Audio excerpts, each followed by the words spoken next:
ঘটনাটা কালকে আমি কামুকসরা বাড়িতে একটা বিয়ে বাড়ি খেয়ে আসছিলাম।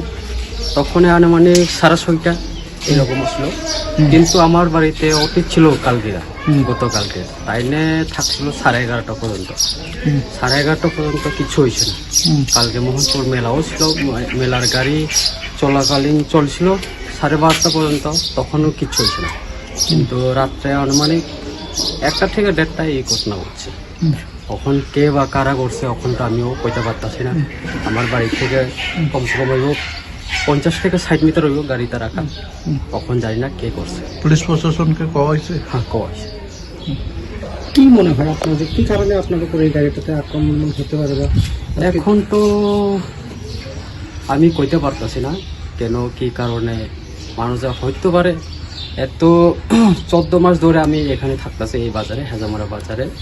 14 মাস পরেও কিছু হয়েছে না, কিন্তু কালকে হঠাৎ করে কি হলো এটা আমি বলতে পারছি না। আপনার কি কোনো আভাস ছিল যে এই ধরনের কোনো কিছু হতে পারে? আপনি এখানে 14 মাস যাবতীয় বসবাস করছেন।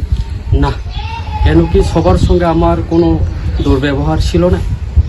সবার সঙ্গে আমি চলি, দোকানদার সঙ্গেও সবাই সঙ্গে চলি, যারা এখানে ব্যবসায়ী তাদের সঙ্গেও ভালো সম্পর্ক। কিন্তু এরকম ঘটনা ঘটতে পারে আমিও নিজে জানি না। দলীয়ভাবে কোনো কিছু হতে পারে বলে মনে করছেন কি আপনি? দলীয়ভাবে এখন কারে দোষতে পারে? এখন তো যেমন IPFT তো আমার শরিক দল, এবং ত্রিপুরা মোঠা তারাও তো আমার শরিক দল।